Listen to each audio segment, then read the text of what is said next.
Perkenalkan, nama saya Dulvan Ferdiansyah, NIM G231220005. Saat ini saya ingin menyampaikan perihal makalah dengan tema hakikat penciptaan manusia. Untuk langkah awal, pendahuluan adalah apa yang dimaksud hakikat penciptaan manusia, kemudian bagaimana penjelasan dari hakikat penciptaan manusia, dan yang terakhir ayat-ayat yang menjelaskan tentang hakikat penciptaan manusia. Yang pertama, saya ingin sampaikan pembahasan dari hakikat manusia. Selain dikaruniai panca indera yang sempurna, manusia juga diberi akal sehat sehingga dapat membedakan mana yang baik dan buruk. Manusia diberi hati untuk menimbang dan mengambil keputusan, serta diberi akal untuk memikirkan segala tindakan. Allah menciptakan manusia dari segumpal darah, kemudian Allah tiupkan roh ke dalam jasad manusia dan menjadikan mereka insan yang saling mengenal. Allah menciptakan manusia dengan dua unsur, yaitu jasmani dan rohani. Unsur jasmani adalah tubuh atau jasad manusia yang tersusun atas organ dan sistem organ. Dan yang kedua, yaitu unsur ruh atau jiwa. Unsur ruh ini berkaitan satu sama lain. Apabila kedua unsur tersebut berpisah, maka manusia disebut mati sehingga tidak dapat disebut sebagai manusia. Adapun hakikat manusia menurut Islam berdasarkan substansi penciptaan adalah sebagai berikut. Allah menciptakan manusia dengan kesempurnaan dan keunikan. Hal ini dilihat dari segala hal yang menyangkut fisik dan jiwa seorang manusia. Ia berbeda dengan makhluk lainnya, dan bahkan Allah memerintahkan malaikat untuk bersujud kepada Nabi Adam alaihissalam karena akal dan pengetahuannya yang dianugerahkan kepadanya.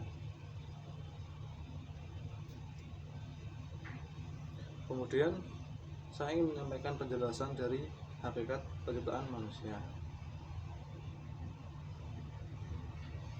Dalam Al-Quran diistilahkan dengan kata tin, sehingga perbedaannya adalah jika pada tahap pertama murni tanah, maka tahap kedua ini sudah dicampuri air. Sebagaimana dari dalil surah Al-Kahfi, Al-Qasas, Al-Quran juz 1 halaman 91 dalam Quran surah Al-Nur. Dalam surah itu Allah berfirman,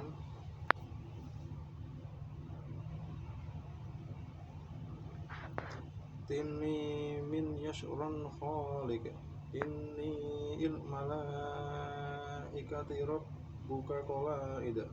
Yang artinya, ingatlah kepada Tuhanmu, ingatlah ketika Tuhan berfirman kepada malaikat, sesungguhnya manusia itu dari tanah. Untuk kesimpulannya, pada hakikatnya manusia adalah sebagai makhluk Tuhan yang Maha Esa, diciptakan dalam bentuk paling sempurna. Manusia adalah makhluk spiritual yang akan menjalani fase-fase peristiwa kehidupan baik sebelum lahir, sekarang maupun setelah mati. Spiritual merupakan aspek non-fisik yang mampu memberikan kekuatan manusia untuk lebih dari sekedar hidup. Jadi manusia adalah makhluk ciptaan Tuhan sebagaimana juga makhluk-makhluk yang lain di muka bumi ini. Dan setiap makhluk yang dijadikan itu memiliki ciri-ciri tertentu yang membedakan ia dan makhluk lainnya. Manusia pada hakikatnya adalah makhluk utama dalam dunia alami, makhluk yang berkemauan bebas, makhluk yang sadar diri, kreatif, idealis, serta makhluk moral. Sifat hakikat manusia diartikan sebagai ciri-ciri karakteristik yang secara prinsipil, jadi bukan hanya gradual, membedakan manusia dengan hewan.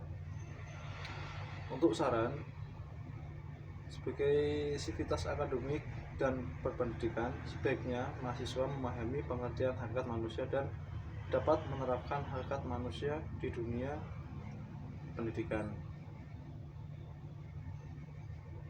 Sekian